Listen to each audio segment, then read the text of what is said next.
ஜுமாவிலே நபிகள் நாயகம் ஸல்லல்லாஹு அலைஹி வஸல்லம் ஹஜ்ரத் அபூ ஹுரைரா ரலியல்லாஹு அன்ஹு அவர்களிடம் ஒரு 5 விஷயங்களை உங்களுக்கு நான் சொல்லித் தருகிறேன்.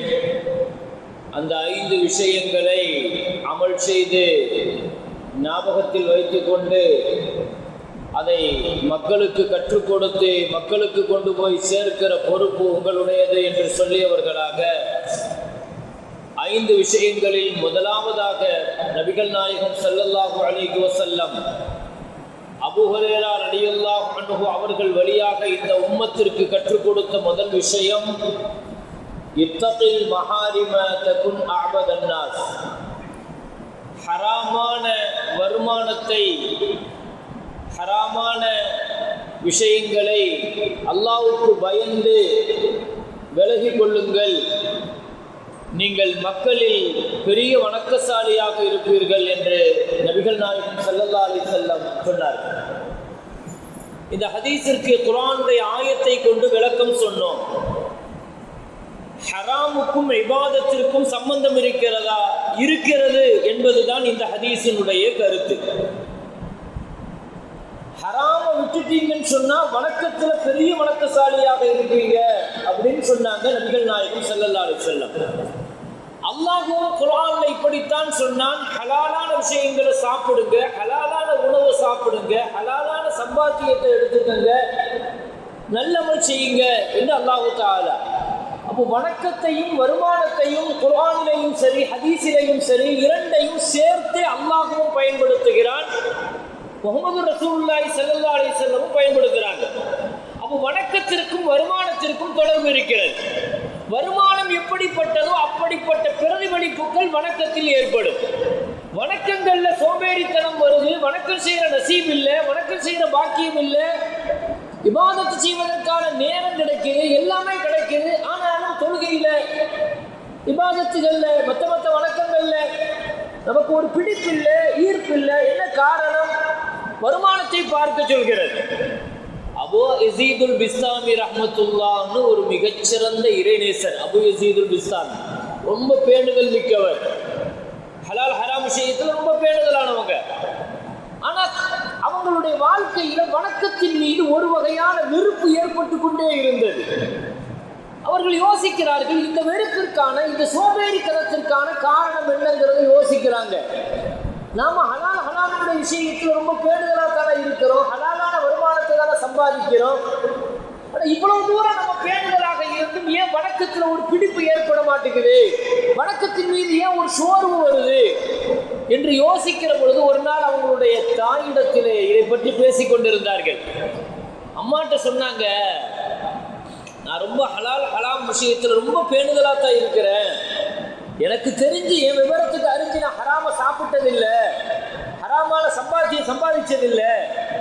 ஆனாலும் வணக்கத்தில் எனக்கு ஒரு வகையான சோம்பல் ஏற்படுது, என்ன காரணமாக இருக்கும் என்று தன் தாயிடத்திலே ஒரு நாள் பேசிக் கொண்டிருந்த பொழுது அபூ யஸீதுல் பிஸ்தாமி ரஹ்மத்துல்லாஹ் அவருடைய அம்மா ஒரு தடவை சொன்னாங்களாம், மகனே, ஒருவேளை இதுவாக இருக்கலாம்,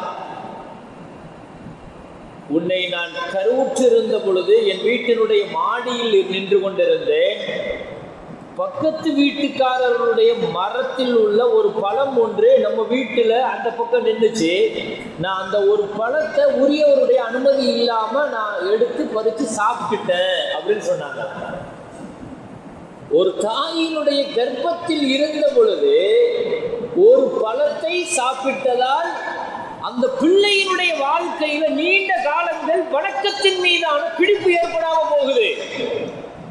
இது நாம் ஒவ்வொருவர்களும் யோசிக்கிற விஷயம். இது இந்த குர்ஆனிலேயும் ஹதீஸிலேயும் வணக்கத்தையும் வருமானத்தையும் சேர்த்து அல்லாஹ் ஏன் சொல்றான்னா, வருமானத்தில் முன்பின் இருந்தால், ஹலால் ஹராம் பேணாமல் இருந்தால் அதன் விளைவுகளை கண்டிப்பாக வணக்கங்கள்ல கண்டிப்பாக அதனுடைய விளைவுகள் ஏற்படும். எத்தனை பேருக்கு தஹஜ்ஜுத் நசீபாகல, எத்தனை பேருக்கு சுன்னத்தான தொழுகைகள் நசீபாகல, எத்தனை பேர்களுக்கு ஃபர்லான தொழுகைகளை விட்டுருக்கிறோம். இதுக்கெல்லாம் காரணங்களை எங்க தேடுவீங்கன்னு நினைக்கிறீங்க? அதனால தான் ஸல்லல்லாஹு அலைஹி வஸல்லம் ரெண்டையும் சேர்த்து சொல்றாங்க, இத்தகில் மஹாரிம் தகுன் அஅபதன் நாஸ். நீ ஒரு பெரிய வணக்கசாலியாக இருக்கணுமா, ஹராம விடு என்று சொன்னார்கள். நான் தான் போன வாரம் சொன்னேன், 1000 ரக்காத்தை ஒருத்தர் தொலை சொன்னா தொழுதுருவாரு. ஒரு 3 நாள் நோன்பு வைங்கன்னா வச்சிருவாரு. ஒரு 50,000 ரூபாய் சதக்கா கொடுங்கன்னா கொடுத்துருவாரு. வணக்கங்கள் செய்யறது பெரிய விஷயம் இல்லை. ஆனா ஹராம செய்யாம இருக்கிறது தான் அல்லாஹ்ட்ட பெரிய விஷயம். அதுக்கு தான் ரொம்ப பெரிய அளவுல கஷ்டம் வேண்டும். எனவே கடந்த வாரத்தில் நான் சொன்ன அதனுடைய தொடர்ல இன்னொரு செய்தி உங்களுக்கு ஞாபகப்படுத்துகிறேன். மிக முக்கியமாக வியாபாரத்தினுடைய விஷயங்கள்ல, நாம் செய்கிற வியாபாரங்கள்ல ஹலால் ஹராமினுடைய விஷயத்துல பெரிய அளவுல பேணுதல் வேணும். அது சொர்க்கத்தை நம்ம அடைகிறது வணக்கத்தின் மூலமாக மட்டும்தான் அடைகிறதுங்கிறது அல்ல. நாம சம்பாதிக்கிற வியாபாரத்தின் மூலமாகவும் சொர்க்கத்தை பெற முடியும். நபிகள் நாயகம் ஸல்லல்லாஹு அலைஹி வஸல்லம் சொன்னாங்க, அத்தாஜிரு ஸதூகு மஅன் நபிய்யீன். ஒரு நல்ல வியாபாரி நபிமார்களுக்கு நிகரானவர்கள். நாங்கள் ஸல்லல்லாஹு அலைஹி வஸல்லம் இவ்வளவு பெரிய வார்த்தை. ஒரு வியாபாரியை கொண்டு வந்து ஸல்லல்லாஹு அலைஹி வஸல்லம் எங்க கொண்டு வந்து நிறுத்துறாங்க? ஹதீஸ்ல எடுத்து பாருங்க. நபிமார்களோடு சொர்க்கத்தில் இருப்பாருங்கிறாங்க. நபியோடு சொர்க்கத்தில் இருக்கிறதுங்கிறது எவ்வளவு பெரிய அந்தஸ்து. அது ஒரு நல்ல வியாபாரிக்கு, உண்மை பேசுகிற வியாபாரிக்கு முஹம்மது ரசூலுல்லாஹி ஸல்லல்லாஹு அலைஹி வஸல்லம் கொடுக்கிறது. இன்னைக்கு வியாபாரத்தினுடைய விஷயங்கள்ல சர்வ சாதாரணமாக ஹலால் ஹராமுடைய விஷயங்கள்ல கவனிக்கிறதே இல்லை. அப்போ நபிகள் நாயகம் ஸல்லல்லாஹு அலைஹி வஸல்லம் வணக்கத்தை சொல்லி தந்த மாதிரி, கொள்கைகளை சொல்லி தந்த மாதிரி வியாபாரத்தை சொல்லி கொடுக்குறாங்க. ஒரு வியாபாரிங்கிறது அல்லாஹ்ட்ட எவ்வளவு பெரிய ஆளு சொல்லி கொடுத்தாங்க. வியாபாரத்தினுடைய நெறிமுறைகளை சொல்லி கொடுத்தாங்க, ஒழுங்குகளை சொல்லி கொடுத்தாங்க. நீங்க ஸல்லல்லாஹு அலைஹி வஸல்லத்தை பத்தி கூகுள்ல போய் நீங்க தேடி பாருங்க. ஒரு ஆலிம் ஒருவர் சொன்னார், ஏஐ இன்னைக்கு எவ்வளவு பெரிய இடத்துல இருக்குங்கிறது தெரியும். இன்னைக்கு பெரிய தொழில்நுட்பத்தில் ஏஐங்கிறது ஆர்டிஃபிஷியல் இன்டெலிஜென்ஸ் என்று சொல்லுகிற இந்த தொழில்நுட்பம் இன்னைக்கு வேகமாக, இந்த ஏஐ இல்லாத துறைகள் இல்லை, எல்லாத்துலேயுமே ஏஐ கொண்டு வருது. ஒரு வாஷிங் மிஷினை போய் வாங்கினா கூட அது சிஸ்டம் இன்னைக்கு ஏஐங்கிறான். வாஷிங் மிஷினுக்கு என்ன ஏஐ, அதில் என்ன ஏஐன்னு கேட்டால் அவன் என்ன சொல்கிறான்னா, உங்கள் துணியில் எவ்வளோ தூரம் அழுக்கு இருக்கோ அதுக்கு தகுந்த மாதிரி அது ஸ்கேன் பண்ணி அது என்ன செய்யுமா, சுத்தம் பண்ணுமா. ஏஐனுடைய அந்த டெக்னாலஜியை எவ்வளோ தூரத்துக்கு கொண்டு வராங்கன்னு பாருங்க. இப்போ எல்லா துறைகள்லையுமே இன்னைக்கு ஏஐ தான் கோலாச்சுது. இப்போ ஆர்டிஃபிஷியல் இன்டெலிஜென்ஸ் நம்ம சொல்லுகிற இந்த ஏஐனுடைய தாக்கம்ங்கிறது எல்லா துறைகள்லையுமே. நீங்கள் ஏஐட்ட போய் முஹம்மது ஸல்லல்லாஹு அலைஹி வஸல்லம் யாருங்கிறத நீங்கள் கேட்டீங்கன்னா, ஸல்லல்லாஹு அலைஹி வஸல்லத்தை பற்றி அதை அடையாளப்படுத்துகிற ஒரு முக்கியமான ஒரு வார்த்தை என்னன்னா, உலக வர்த்தகத்தை வழிகாட்டியதில், உலக வர்த்தகத்தினுடைய பெரும் தனி தாக்கத்தை ஏற்படுத்தியதில் முஹம்மது நபிக்கு முக்கிய பங்கு இருக்கிறது அப்படின்னு கொடுக்குறான். ஏஐல போய் நீங்க முஹம்மது நபி யாரு அப்படின்னு நீங்க கேட்டு பார்த்தீங்கன்னா ஏஐட்ட எத்தனையோ விஷயங்களை சொல்லலாம். ஆனா ஏஐ என்ன சொல்லுதுன்னா, உலக வர்த்தகத்தினுடைய பெரிய அந்த நீரோட்டத்துல தனி தாக்கத்தை ஏற்படுத்தினதுல மக்காவில் பிறந்த முஹம்மது நபிக்கு தனித்துவம் இருக்குது. ஒரு வியாபாரியாக நபிகள் நாயகம் ஸல்லல்லாஹு அலைஹி வஸல்லம் இந்த உலகத்தில் மிகப்பெரிய அளவுக்கு ஒரு தாக்கத்தை ஏற்படுத்தினாங்க. கடந்த காலங்களில் முஸ்லிம் வியாபாரிகள், நபிகள் அதான் சொன்னேன், ஸல்லல்லாஹு அலைஹி வஸல்லம் வணக்கத்தை சொல்லி கொடுத்த மாதிரி வியாபாரத்தை சொல்லி கொடுத்தாங்க. வியாபாரத்தினுடைய நுணுக்கங்களை சொல்லி கொடுத்தாங்க. 10 வயசுல வியாபாரத்தை ஆரம்பிச்சாங்க. ஸல்லல்லாஹு அலைஹி வஸல்லம் வியாபாரம்ங்கிறது எப்போ, 10 வயசுல வியாபாரத்துக்குள்ள வராங்க. 10 வயசுல இருந்து 63 வயசு மௌத்தாகிற வரைக்கும் ஸல்லல்லாஹு அலைஹி வஸல்லம் வியாபாரியாக இருந்தார். நபியை ஒரு ரசூலாக நீங்க பார்த்திருப்பீங்க. ஸல்லல்லாஹு அலைஹி வஸல்லத்தை பெரிய பெரிய வியாபாரிகளோடு தொடர்பு வச்சு வியாபாரம் செஞ்ச ஸல்லல்லாஹு அலைஹி வஸல்லத்தினுடைய வாழ்க்கை. அதனால தான் நிறைய பேர்களுக்கு மக்காவினுடைய காஃபிர்கள் சொன்னார்களாம், மாலிஹாதர் ரசூல், இவர் எப்படி ரசூலாக இருப்பார்?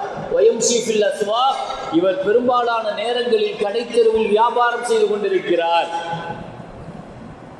பாரக்கல்லான்னு ஒரு வார்த்தை இருக்குது. பாரக்கல்லா, நம்ம நிக்காக முடிச்சவங்களுக்கு துவா செய்யறதுக்கு பாரக்கல்லா, அல்லாஹ் அவங்களுக்கு பரக்கத் செய்வான் அப்படின்னு ஒரு துவா செய்யறவன், இந்த துவாவை நபிகள் நாயகம் ஸல்லல்லாஹு அலைஹி வஸல்லம் முதல்ல செஞ்சது யாருக்குன்னா ஒரு வியாபாரிக்கு தான் செஞ்சாங்க. ஸல்லல்லாஹு அலைஹி வஸல்லம் ஹஜ்ரத் அப்துர் ரஹ்மான் இப்னு அவுஃப் ரலியல்லாஹு பெரிய வியாபாரியாக மக்காவுல இருந்தார்.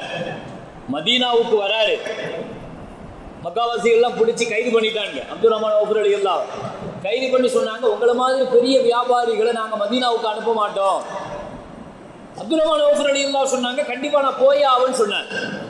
எல்லா சொத்தையும் பிடுங்கிட்டு வெறும் ஆடையோடு அனுப்புனாங்க. ஒரு பெரிய வியாபாரி, மக்காவுடைய பெரிய வியாபாரிய மதீனாவுக்கு நிராயுத பாணியா அனுப்புறாங்க. வெறும் உடுத்தின ஆடையோடு மதீனாவுக்கு வந்தாரு. ஒரு வியாபாரியினுடைய திறமைங்கிறது அப்படித்தான், அதுல பெரிய பரக்கத்து இருக்குது. ஸல்லல்லாஹு அலைஹி வஸல்லம் சொன்னாங்க, அல்லாஹ் ஹலாலான ரிஸ்க 90% வியாபாரத்துல தான் வச்சிருக்கிறான். ஸல்லல்லாஹு அலைஹி வஸல்லம் எவ்வளவு பெரிய வார்த்தை. இன்னைக்கு ரிஸ்க்குங்கிறது 90% அல்லாஹ் அதுல தான் வச்சிருக்கிறான், வியாபாரத்துல தான் வச்சிருக்கிறான். ஆனா இன்னைக்கு வியாபாரம் வேணுமென்றே தவிர்க்கப்படுது. வியாபாரம்ங்கிறது ஸல்லல்லாஹு அலைஹி வஸல்லம் ஊக்குவிச்சது, அது பெரிய பரக்கத்திற்குரியது, நபிமார்கள் செஞ்சது. ஒவ்வொரு நபிகிட்டையுமே ஒரு வியாபாரம் இருந்துச்சு. 50 ஆண்டு காலங்கள் ஸல்லல்லாஹு அலைஹி வஸல்லம் வியாபாரிகளை ஊக்குவிச்சாங்க. அப்துல் ரஹ்மான் அவுஃப் ரலியல்லாஹு மதீனாவுக்கு வராங்க, வெறும் ஆடையோடு வந்தாங்க. ஸல்லல்லாஹு அலைஹி வஸல்லம் ஒரு சஹாபி கூப்பிட்டு சொன்னாங்க, அகதிகளாக வந்தவர்களோடு ஸல்லல்லாஹு அலைஹி வஸல்லம் மதீனா வாசிகளோடு சேர்த்து விட்டாங்க. ஸஅத் ரலியல்லாஹு சொன்னாங்க, நீங்க இவரை பார்த்துக்கங்க, உங்க கேர் ஆஃப்ல இவரை கவனிக்கணும். அப்துல் ரஹ்மான் அவுஃப் ரலியல்லாஹு அப்போ ஒவ்வொரு அகதியையுமே ஒவ்வொரு மதீனா வாசிகளோடு என்ன செஞ்சாங்க, இணைச்சு விட்டாங்க. நபி சகோதரத்துவம்னு அதுக்கு சொல்லுவாங்க. ஸஅத் ரலியல்லாஹு கூப்பிட்டு சொன்னாங்க, எனக்கு 2 வீடு இருக்குது. பாருங்க, ஒரு வியாபாரியுடைய திறமையை பாருங்க, ஒரு வியாபாரியுடைய தன்னம்பிக்கையை பாருங்க, தன்மானத்தை பாருங்க. அவர் சொல்றாரு, ஸஅத் ரலியல்லாஹு, எங்கிட்ட 2 வீடு இருக்குது, ஒரு வீட்டை உங்களுக்கு தரேன். எனக்கு 2 தோட்டம் இருக்குது, ஒரு தோட்டத்தை உங்களுக்கு தரேன். எனக்கு 2 மனைவி உண்டு, ஒரு மனைவியை தலாக்கு விட்டு உங்களுக்கு நான் நிக்காஹ் செய்து வைக்கிறேன். அப்துல் ரஹ்மான் அவுஃப் ரலியல்லாஹு சொன்னாங்க, எனக்கு எதுவுமே வேண்டாம், எனக்கு எதுவுமே வேண்டாம். துல்லூனி அலா சூக்கில் மதீனா, எனக்கு இந்த மதீனாவினுடைய பஜாரை மட்டும் காட்டுங்க, மதீனாவினுடைய கடை தெருவை மட்டும் காட்டுங்க. ஒரு வியாபாரிக்கு இருக்கிற தன்னம்பிக்கை அப்படித்தான் மதீனாவுக்குள்ள உள்ள நுழைந்தார். மதீனாவுடைய சந்தைக்குள்ள வந்தார். முதல் நாள் வெறும் ஊசியை வச்சுட்டு உள்ள நுழைகிறாரு. ஒரு ஊசி தான் நம்ம நினைக்கிறோம், ஒரு ஊசியை வச்சு வியாபாரத்தில் எவ்வளவு பெரிய புரட்சி, வியாபாரம் எவ்வளவு பெரிய புரட்சி செய்யுங்கிறது, கலாச்சாரத்தை மாற்றும், ஆட்சி அதிகாரத்திற்கான மாற்றம், இதெல்லாம் நம்ம வரலாறுல பார்த்துருக்கோம், படிச்சிருக்கிறோம். கிழக்கிந்திய கம்பெனி இந்தியாவுக்கு வந்தது வெறும் ஊசி விற்க தானே வந்தாங்க, நாட்டை பிடிக்கலையா? இந்தியாவுடைய வரலாற்றுல ஊசி விற்க வந்த வியாபாரிகள் நாட்டை பிடிச்ச வரலாறுங்கிறது இந்தியாவுக்கு உண்டு தானே. இந்த வியாபாரங்கிறது அதிகாரத்தை கைப்பற்ற முடியும், கலாச்சாரத்தை மாற்ற முடியும். இது வியாபாரிகளுக்கு இருக்கிற தனித்தன்மை, அது வியாபாரத்துக்கு இருக்கிற தனித்தன்மை. அந்த சக்தி இந்த சமுதாய விளங்கல. கலாச்சாரத்தை ஒரு காலகட்டத்தில் ஆடின்னு சொன்னாலும் எந்த பொருளுமே பர்ச்சேஸ் பண்ண மாட்டாங்க, அப்படித்தானே? ஆடி காலங்கிறது எந்த பொருள் பர்ச்சேஸ், இன்னைக்கு ஆடியே பர்ச்சேஸ் பண்ற காலமா மாத்திட்டாங்களா இல்லையா? இது வியாபாரத்தினுடைய தனித்திறமை தானே, இது வியாபாரிகளுடைய தனித்திறமை தானே. மதீனாவுக்குள்ள வந்தாங்க, பஜாருக்குள்ள நுழையிறாங்க. அப்துல் ரஹ்மான் அவுஃப் ரலியல்லாஹு முதல் நாள் வியாபாரத்துல 30 தீனாரோடு வராங்க. 30 தீனார். ஸல்லல்லாஹு அலைஹி வஸல்லம் ஒரு நாள் கொஞ்ச நாளைக்கு பின்னால பார்த்தாங்க, கூப்பிட்டாங்க, என்ன அப்துல் ரஹ்மான், ஆடை எல்லாம் கொஞ்சம் வித்தியாசமா இருக்குது, ஒரு கலர் எல்லாம் தெரியுது, மஞ்சள் கலர் எல்லாம், புது மாப்பிள்ளைக்கு உண்டான கலர் தெரியுதுன்னாங்க. யார சொல்லலாம், கல்யாணம் முடிச்சிட்டேன் அப்படின்னா, நிக்காஹ் செஞ்சுட்டேங்கிறாங்க. அப்துல் ரஹ்மான் இப்னு அவுஃப் ரலியல்லாஹு நிக்காஹ் நடந்ததை ரசூலுல்லாஹ்ட்ட கூட சொல்லல. நபி ஸல்லல்லாஹு அலைஹி, இன்னைக்கு குடும்பங்கள்ல நடக்கிற பிரச்சனைகளை எல்லாம் நிக்காஹுக்கு கூப்பிடலங்கிறது கூட கிடையாது, சரியா கூப்பிடல அப்படிங்கிறது தான் இன்னைக்கு நிறைய குடும்பங்களுக்கான பிரச்சனையாக இருக்கு. எத்தனை குடும்பங்கள்ல வரக்கூடிய பிரச்சனைகளுக்கு நிக்காஹுக்கான அழைப்பு சரியா இல்லை. அப்துல் ரஹ்மான் அவுஃப் ரலியல்லாஹு கேட்கிறாங்க, என்ன அப்துல் ரஹ்மான், என்ன கொஞ்சம் கலையா இருக்க மாதிரி இருக்கு, யார் சொல்றதா கல்யாணம் அப்படியே நிக்காஹ் முடிஞ்சிட்டா, மகர் கொடுத்தீங்களா? அவங்க கொடுத்துட்டு யார சொல்றத, மகர் எவ்வளவு கொடுத்தீங்க? ஒரு பேரிச்சம்பழத்தினுடைய கொட்டை அளவு, அன்னைக்கு அவருக்கு வசதி அவ்வளவுதான் கொடுத்தேன்னு சொன்னாங்க. ஒரு பேரிச்சம்பழத்தினுடைய கொட்டை அளவுக்கு தங்கத்தை மகரா கொடுத்த யார சொல்லலாம். அப்பதான் ஸல்லல்லாஹு அலைஹி வஸல்லம் சொன்னாங்க, பாரக்கல்லாஹு லக வ பாரக அலைக வ ஜமா. இந்த துஆவை முதல்ல செஞ்சது யாருக்கு? ஒரு வியாபாரிக்காக ஸல்லல்லாஹு அலைஹி வஸல்லம் செய்றாங்க. பாரக்கல்லாஹ்னு செய்றாங்க, அல்லாஹு அக்பர். அந்த பாரக்கல்லாஹ்ங்கிற வார்த்தையை வச்சு அப்துல் ரஹ்மான் இப்னு அவுஃப் ரலியல்லாஹு, ஒரு வியாபாரிக்கு நாம செய்யற துஆ இதுதான், பாரக்கல்லாஹ் தான் நாம செய்யணும். அவ்வளவு பெரிய இடத்துக்கு போயிட்டார் அப்துல் ரஹ்மான் இப்னு அவுஃப் ரலியல்லாஹு. அவருடைய வியாபார சரக்கு மதீனாவுக்குள்ள நுழைஞ்சா கடைசி ஒட்டகம் யமன் பார்டர்ல இருக்கும், இல்லைன்னா சிரியா பார்டர்ல. முஸ்லிம் வியாபாரிகள் இந்த உலகத்தில் செய்த புரட்சிகள் அது. ஸல்லல்லாஹு அலைஹி வஸல்லம் அப்படிப்பட்ட வியாபாரிகளை உருவாக்குனாங்க மதீனால. சஹாபிகளை வெறுமனே வியாபாரத்துல பெரிய பெரிய துறைகளுக்கு கொண்டு வந்தாங்க. அபூ ஜஅதா ரலியல்லாஹு ஒரு சஹாபி, எப்பவுமே சந்தைக்கு வரும்போது அவர் அழைச்சிட்டு வருவாங்க. வியாபாரத்துல யார் யாருக்கு டேலண்ட் இருக்குது, திறமை இருக்குதோ அவங்களை ஸல்லல்லாஹு பயன்படுத்துவாங்க. ஒரு நல்ல திறமையான வியாபாரி, நல்ல ஒரு வியாபாரி அபூ ஜஅதா ஸல்லல்லாஹு அலைஹி வஸல்லம் ஒரு தீனாரை கொடுத்து சந்தையில போய் ஒரு ஆடு வாங்கிட்டு வாங்கன்னு சொன்னாங்க. அந்த அபூ ஜஅதா போனாரு. அவர் திறமையை பாருங்க, அவர் வியாபார திறமை. ஒரு பொருளை பொறுத்த வரைக்கும் இஸ்லாத்தினுடைய அடிப்படையை விளங்கணும். இஸ்லாத்தை பொறுத்த வரைக்கும் இஸ்லாத்தினுடைய சட்டம் அதுதான். ஒரு பொருளினுடைய விலைங்கிறத ஒன்று வாங்குறவர் நிர்ணயிக்கணும், விற்கிறவர் நிர்ணயிக்கணும். இவங்க தான் நிர்ணயிக்கணுமே தவிர மூணாவது பார்ட்டி நிர்ணயிக்கிறதுல இஸ்லாத்துக்கு உடன்பாடு கிடையாது. இந்த எம்ஆர்பின்னு சொல்கிறோம் பாருங்க, மேக்ஸிமம் ரீட்டைல் பிரைஸ், இதில் இஸ்லாத்தினுடைய சட்டம் கிடையாது. இஸ்லாத்தை பொறுத்த வரைக்கும் மேக்சிமம் பிரைஸுங்கிறத யாரும் ஃபிக்ஸ் பண்ண முடியாது. யாரு ஃபிக்ஸ் பண்ண முடியும்? அது வாங்குறவங்க விற்கிறவங்க பொறுத்து. அதனால தான் இஸ்லாம் ஒரு பொருளினுடைய விலையை இவ்வளவுதான்ங்கிறத யாரும் நிர்ணயிக்க முடியாது. இவ்வளவுதான், இதுக்குள்ளதான் விற்கணும், இந்த பொருள் இவ்வளவுதான் வாங்கணும். லாபத்தை பொறுத்த வரைக்கும் எவ்வளவு நாள் வச்சுக்கோங்க. இஸ்லாம் பொறுத்த வரைக்கும் அது வாங்குறவங்க விற்கிறவங்களை பொறுத்தது, அவருடைய திறமையை பொறுத்து. ஒரு தீனார் கொடுத்து ஒரு ஆடு வாங்கிட்டு வாங்கன்னா, இடையில ஞாபகம் வந்ததுனால அந்த செய்தியை சொல்றேன். அவர் போனாரு, அவர் திறமையை பாருங்க. எப்படியோ பேசி ஒரு தீனாருக்கு 2 ஆடு வாங்கிட்டார். ஸல்லல்லாஹு அலைஹி வஸல்லம் ஒரு தீனாருக்கு ஒரு ஆடு வாங்கிட்டோம். அன்னைக்கு ரேட் ஒரு தீனார். வர வழியில அந்த ஒரு ஆட்டை வித்துட்டு ஒரு தீனாருக்கு வித்துட்டு ஒரு தீனாரையும் ஒரு ஆட்டையும் கொண்டு வந்து கொடுத்தாங்க. ஸல்லல்லாஹு அலைஹி வஸல்லம் ஒரு தீனார் கொடுத்தாங்க. அவர் வியாபார திறமையால அதை 2 ஆடா மாத்தி ஒரு ஆட்டை வித்துட்டு நபிகிட்ட வாங்கின காசையும் கொடுத்துட்டு ஆட்டையும் வந்து கொண்டு வந்து கொடுத்தாங்க. நபிகள் நாயகம் ஸல்லல்லாஹு அலைஹி வஸல்லம் சொன்னாங்க, பாரக்கல்லாஹு ஃபீ ஸஃபகத்தி யமீன். அந்த ஒரு தீனாரை கொடுத்து சொன்னாங்க, அல்லாஹ் உங்களுக்கு பரக்கத் செய்வான், இந்த திறமையோடு இதை கொண்டு நீங்க வியாபாரம் செய்யுங்க அப்படின்னு சொல்லி அந்த ஒரு தீனாரை கொடுத்து அனுப்புனாங்க. அந்த ஒரு காசுடன் புறப்பட்ட ஹஜ்ரத் அபூ ஜஅதா ரலியல்லாஹு அன்ஹு சொல்றாங்க, ஒரு தீனாரோடு நான் புறப்பட்டு சந்தையாக வியாபாரம் செஞ்சு குந்து அதுஃபுலுல் கூஃபா, என் ஊருக்குள்ள கூஃபாவுக்குள்ள நுழையும் போது எங்கிட்ட இருந்தது 40,000 தங்க காசுங்க. 40,000 தங்க காசு. மதீனாவினுடைய சந்தையில ஒரு தீனாரோடு பாரக்கல்லாஹ் சொல்லி ரசூலுடைய துஆவை பெற்று வியாபாரத்துக்கு போனேன். அல்லாஹ் அவ்வளவு பெரிய பரக்கத்து செய்றான். அல்லாஹ் அலி ரலியல்லாஹு தினக்கூலிதான், கஷ்டப்படுறவர் தான். அன்னன்னைக்கு வியாபாரத்தை ஏதாவது சின்ன வியாபாரம், சந்தை வியாபாரம் அப்படி இப்படி செஞ்சுட்டு இருப்பாங்க. ஒரு நாள் ஸல்லல்லாஹு அலைஹி வஸல்லத்துல வந்து கஷ்டத்தை சொன்னப்போ நபிகள் நாயகம் ஸல்லல்லாஹு அலைஹி வஸல்லம் சொன்னாங்க, நான் ஒரு துஆவை சொல்லித்தரேன்னாங்க. அல்லாஹும்ம மக்ஃபினி பிஹலாலிக அன் ஹராமிக் வ பிஃதலிக அம்மன் சிவாக். அழகான துஆ அலி ரலியல்லாஹு ஸல்லல்லாஹு அலைஹி வஸல்லம் ஒரு வியாபாரிக்குன்னே சொல்லி கொடுத்த துஆ. ஸல்லல்லாஹு அலைஹி வஸல்லம் ஒரு வியாபாரி கேட்க வேண்டிய துஆ ஒவ்வொரு நாள் காலையிலே. சின்ன துஆ தான், இதெல்லாம் நம்ம கற்றுக்கொள்ளணும் பெருமக்கள். எத்தனையோ விஷயங்களை ஞாபகம் வைக்கிறோம், மனப்பாடத்தில் வைக்கிறோம், நம்ம கற்றுக்கிறோம். அல்லாஹும்ம மக்ஃபினி பிஹலாலிக அன் ஹராமிக். யா அல்லாஹ், உன் ஹராமை விட்டு தூரமாக்கி உன் ஹலாலை கொண்டு எனக்கு போதுமானதாக ஆக்கு. அல்லாஹும்ம மக்ஃபினி பிஹலாலிக அன் ஹராமிக். உன் ஹராமை விட்டு தூரமாக்கி உன் ஹலாலை கொண்டு எனக்கு போதுமானதாக ஆக்கு. வபிஃபதுலிக அம்மன் சிவாக். உன் அருளையே எனக்கு சொந்தமாக்கு.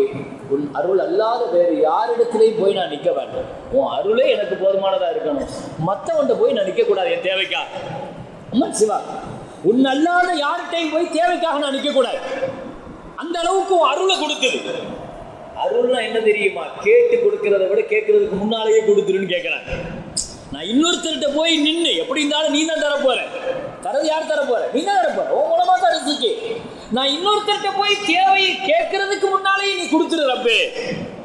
அழகான துவா ஸல்லல்லாஹு அலைஹி வஸல்லம் சொல்லி கொடுத்தாங்க. அதை வாங்கின அதற்கு அலி ரலியல்லாஹு சொல்றாங்க, அப்படி வாழ்ந்த நான் ஏற்கனவே சொல்லியிருக்கிறேன், பின்னால என் வாழ்க்கையில் அல்லாஹ் என் வியாபாரத்தில் எவ்வளோ பெரிய பரக்கத் செஞ்சான். ஒவ்வொரு நாள் காலையில் நான் சதக்கா செஞ்சா 40,000 ரூபாய் நான் சதக்கா செய்வேன். ஒவ்வொரு நாள் வீட்டில் இருந்து ஃபஜ்ர் தொழுகைக்கு வரும்போது 40,000 ரூபாய் எடுத்துட்டு வருவோம். எதுக்கு? சேரிட்டி பண்றதுக்கு. என்னுடைய ஒரு நாள் சதக்காவினுடைய காசு எவ்வளவுன்னா 40,000ங்கிறாங்க. அதற்கு அலி ரலியல்லாஹு. என் வியாபாரத்தில் அல்லாஹ் அப்படி பரக்கத் செய்யலாம். இந்த வியாபாரங்கிறது அவ்வளவு பரக்கத்தானது. பரக்கத்தினாலே அது என்னங்கிறது தெரியாது, அது உணர்றது தானது. அல்லாஹ் எப்படி பறக்கச் செய்வாங்கிறது தெரியாது. அப்போ ஹலாலான விஷயங்கள் வியாபாரிகளுக்கு முஹம்மது ஸல்லல்லாஹு அலைஹி வஸல்லம் வியாபாரத்தை ஊக்குவிச்சாங்க. 50 ஆண்டு காலங்கள் வியாபாரம் செஞ்சாங்க. இவ்வளவு செஞ்ச முஹம்மது ஸல்லல்லாஹு அலைஹி வஸல்லம் ஒரு வியாபாரிக்கு ரசூலுல்லாஹி ஸல்லல்லாஹு அலைஹி வஸல்லம் சொன்னது ரெண்டு விஷயம், ரொம்ப முக்கியமான விஷயம். முதல் அடிப்படை ஒரு வியாபாரிகிட்ட 2 விஷயம் இருக்கணும். முதல் விஷயம் அத்தாஜுரு ஸதூக். சொன்னாங்க ஒரு வியாபாரிகிட்ட உண்மை இருக்கணும். நாங்கள் ஸல்லல்லாஹு அலைஹி வஸல்லம் உண்மைதான் ரொம்ப முக்கியம். வியாபாரத்தில் உண்மை பேசுறது கஷ்டம் இல்லைங்க, பொய் சொல்றது தான் கஷ்டம். வியாபாரத்தில் உண்மை சொல்றது என்ன இல்லை, கஷ்டம் கிடையாது. உண்மை பேசுறதுக்கு வளைஞ்சு கஷ்டப்பட்டு போய் இவர் சொல்லணும். பொய் சொல்றதுக்கு என்ன செய்யணும், ரொம்ப கஷ்டப்பட்டு போய் 50 ரூபா இல்லை, நானே எனக்கே 50 ரூபா வருது, எனக்கே 55 ரூபா வருது, இந்த மாதிரியான வார்த்தைகள் அதிகமாக பயன்படுத்துகிற வியாபாரிகளை பார்க்கலாம். அப்படி பண்ணி பொய் சொல்லி பொய் சத்தியம் செய்து ஸல்லல்லாஹு அலைஹி வஸல்லம் கண்டிப்பாக அதில் பறக்கத்து இருக்காதுன்னாங்க. ஒரு வியாபாரி ஒரு உருது வார்த்தையில் ஒரு சொன்ன எனக்கு ஞாபகம் இருக்குது. வியாபாரத்தில் ஜூட் போல்தா பி நஹி சச் பதாதா பி நஹி, வியாபாரத்தில் பொய்யும் சொல்ல மாட்டேன், அதே சமயத்தில் உண்மையை காட்ட வேண்டிய அவசியம் இல்லை. இல்லையா, என் பொருளுடைய விலை என்னங்கிறத நான் சொல்ல வேண்டியது அவசியம், அவருக்கு சொல்லணும் அவசியம் இல்லை. பொய் சொல்லாதீங்க, அதே சமயத்தில் நீங்க உண்மையை தான் சொல்லணுங்கிறது கட்டாயம் இல்லை. இந்த பொருளுடைய விலை எனக்கு இவ்வளவு ஆகுதுங்கன்னு யார் சொல்ல சொன்னா, நீங்க சொல்ல தேவையில்லை. எனக்கு கட்டுப்படி ஆகாதுங்கிறங்க, எனக்கு எவ்வளவுதான் முடியும் என்று சொல்லுங்கள், அது சரியானது. தாஜுரு ஸதூக், ஒரு வியாபாரிகிட்ட முஹம்மது ஸல்லல்லாஹு அலைஹி வஸல்லம் சொன்னது முதல்ல உண்மையை தான். வியாபாரிகிட்ட 2வதாக ஸல்லல்லாஹு அலைஹி வஸல்லம் சொன்னது பெருந்தன்மை. ஒரு வியாபாரிகிட்ட இருக்க வேண்டியது, இன்னைக்கு பாருங்க டாட்டா, அவர் இறந்த உடனே எத்தனை மக்கள் அஞ்சலி செலுத்தினாங்க. ஒரு பெரிய வியாபாரி தான், ஆனால் அவரை விட பெரிய கோடீஸ்வரர்லாம் இருக்கத்தான் செய்கிறாங்க, அதானி அம்பானி மாதிரி ஆட்கள்லாம்.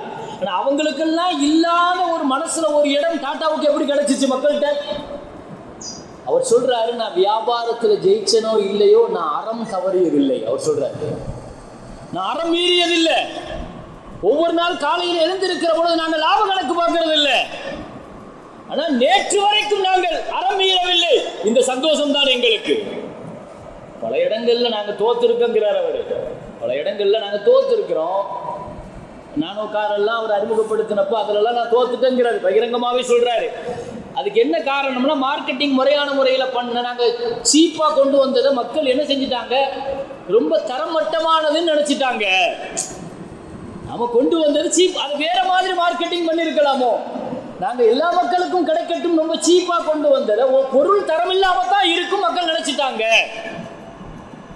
ஆனால் பல இடங்களில், தோற்ற இடங்களில் கூட நாங்கள் அறம் மீறியதில்லை, அறம் தவறியதில்லை. யமன் நாடு முஸ்லீம் நாடு, யமன் நாடு முஸ்லீம் நாடு. யமன் நாட்டு படையெடுத்துலாம் போய் முஸ்லீம்கள் ஜெயிக்கல.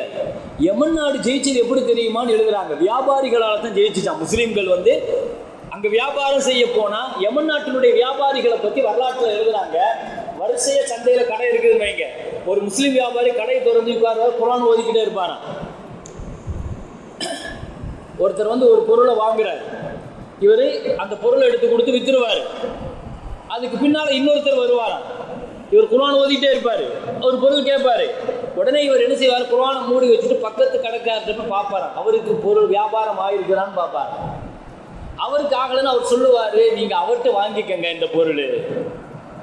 அல்லாஹு அக்பர். இப்படி வியாபாரிகளுக்கு மத்தியில், முஸ்லிம் வியாபாரிகளுக்கு மத்தியில் இருந்த இந்த பெருந்தன்மை தான் ஒரு வியாபாரிகிட்ட ஸல்லல்லாஹு அலைஹி வஸல்லம் உண்மை எவ்வளவு முக்கியமோ, ஒரு பொருளினுடைய தரமும் தெளிவும் எவ்வளவு தெளிவுபடுத்தணுமோ, பதுக்கல் போன்ற விஷயங்களிலிருந்து, பொய் சத்தியம் போன்ற விஷயங்களிலிருந்து ஒரு வியாபாரி எப்படி விலகி இருக்கணுமோ அதே மாதிரி சொன்னாங்க. பெருந்தன்மையா நடந்துக்கங்க நாங்கள் ஸல்லல்லாஹு அலைஹி வஸல்லம். ஒரு வியாபாரிக்கு பெருந்தன்மையா நடந்துக்கங்க. வயலுல் முத்தஃபிஃபீன் அல்லதீன இதா கதாலு அலன் நாஸ் யஸ்தௌஃபூன். பொருளை கொடுக்கிற பொழுது, விற்கிற பொழுது பெருந்தன்மை முக்கியம். செல்லாளுக்கு நாங்கள் காலல்லாஹு காலலோ அசரத். ஒரு பொருளை வாங்கிட்டு போனாரு, திரும்ப கொண்டு வந்து ஏதோ ஒரு வகையில் ரிட்டர்ன் பண்றாரு, திரும்ப தரும்போது அவருக்கு பிடிக்கலன்னு கொடுக்குறாரு. அதை பெருந்தன்மையா நீங்க வாங்கிக்கிட்டீங்கன்னு சொன்னா அல்லாஹ் பெருந்தன்மையா உங்க பாவத்தை தள்ளுபடி பண்ணிடுவான். நாங்கள் ஸல்லல்லாஹு அலைஹி வஸல்லம் எதை கொண்டு வந்து எதை ஜாயின் பண்றாங்க பாருங்க. ஒரு பொருளை வாங்கிட்டு போறாரு, வாங்கிட்டு போனவர் இன்னைக்குதான் பில் அடிச்சுட்டு அடுத்து முடியவே முடியாதுங்கிறானே. ஒரு தடவை வாங்கிட்டு போயிட்டான்னா திரும்ப கொண்டு வந்து நீங்க ரிட்டர்ன் பண்ண முடியாது, பணத்தை வாங்க முடியாது. இது ரசூல் காட்டிய வியாபாரம் அல்ல. ஒரு முஸ்லிம் வியாபாரிகள் இப்படி இருக்கக்கூடாது. நீங்க பெருந்தன்மையை வாங்கிக்கங்கிறாங்க. இன்னைக்கு எல்லா விஷயங்கள்லயும் வியாபாரிகள்ட்ட அந்த பெருந்தன்மை போச்சு. ஒரு கிலோ வாங்கினா கொஞ்சம் அதிகமா கொடுங்க, பெருந்தன்மை ஒரு 15 கிராம் 20 கிராம். முன்னெல்லாம் அந்த பால் வாங்குவாங்க பாருங்க, வீட்டுக்கு வந்து ஊற்றுவாங்க பாருங்க, நீங்கள் ஒரு 1/2 லிட்டரு ஊற்றுனா கொஞ்சம் அதிகமாக ஊற்றுவாங்க. என்னைக்கு இந்த பாக்கெட்டுங்கிற முசீபத்து வந்துச்சோ அதுக்கு பின்னால் இந்த பெருந்தன்மை போச்சு வியாபாரிகள். சரி, பாக்கெட்லயாவது நேர்மையாக இருக்கிறாங்களா? 1 லிட்டர் தேங்காய் எண்ணெய் பாக்கெட்டாக இருந்தால் கண்டிப்பாக அது 1 லிட்டராக இருக்காது, அது தேங்காய் எண்ணெயாகவும் இருக்காதுங்கிறாங்க. வியாபாரத்தில் கலப்படங்கள் அதிகமாகி, அளவை நிறுவைகளில் குறைவுகள் அதிகமாகி, முஸ்லீம் வியாபாரிகள் இந்த மாதிரி விஷயங்கள்ல பெரிய அளவுல நபிகள் நாயகம் ஸல்லல்லாஹு அலைஹி வஸல்லத்தினுடைய சுன்னாக்களை ஃபாலோ பண்ணணும் பெருமக்களே. எனவே வியாபாரம்ங்கிறது பெரிய பரக்கத்து உள்ளதுதான். ஆனால் அது முறையாக முஹம்மது ஸல்லல்லாஹு அலைஹி வஸல்லம் சொல்லி தந்த அந்த முறையில் செய்கிற பொழுது ஹராம் ஹலாலுடைய விஷயத்தில் பெரிய அளவுல பேணுதல் நமக்கு வேணும் பெருமக்களே. எனவே பொருளாதாரத்தில் தெளிவு கொண்டு இது பண்ணுங்க. ஃபுதைல் இப்னு ஐயாத் ரஹ்மத்துல்லாஹி அவர்களுடைய மகன் தங்கம் வியாபாரம் செய்வாரு. ஒருத்தர் வந்து தங்கம் வாங்கும்போது அந்த தங்கத்தை கொடுத்தாரு. கொடுக்கும்போது அதனுடைய அழுக்கெல்லாம் அப்படியே பூரா புரண்டார். புது தங்கத்துல அழுக்கு எடுக்கிறாரு. எதுக்காக? வாங்குறதுக்கு இல்லை, விற்கிறாரு. ஏன்னா நான் எடை போடும் போது அந்த அழுக்குக்கும் சேர்த்து அவர் காசு கொடுக்க வேண்டியது இருக்குமோங்கிறதுனால அவர் அழுக்கு எடை செய்யறாரு. ஃபுதைல் இப்னு ஐயாத் ரஹ்மத்துல்லாஹி சொன்னாங்க, நீ செஞ்ச இந்த அமல் இருக்குது பத்தியா, இது 2 ஹஜ்ஜை விட அல்லாஹ்ட்ட உங்கள்கிட்ட நன்மைக்குரியதுங்க. ஃபுதைல் இப்னு சொர்க்கத்தையும் ஹஜ்ஜையும் உம்ராவையும் நம்ம அங்கதான் தேடணுங்கிறது அல்ல, நம்முடைய கல்லாக்கல்லையும் வியாபார ஸ்தலங்களையும் நம்மளால தேட முடியுங்கிறது தான் முஸ்லிம்களுடைய நிலைப்பாடாக இருக்கணும். எனவே பெருமக்களே, ஹலால் ஹராமுடைய விஷயத்துல வியாபாரத்துல பெரிய அளவுல கவனம் செலுத்துங்க. அல்லாஹ் நம்முடைய வாழ்க்கையை வரக்கச் செய்வான். வாஹிரு தாவானா அல்ஹம்துலில்லாஹி ரப்பில் ஆலமீன். அஸ்ஸலாமு அலைக்கும்.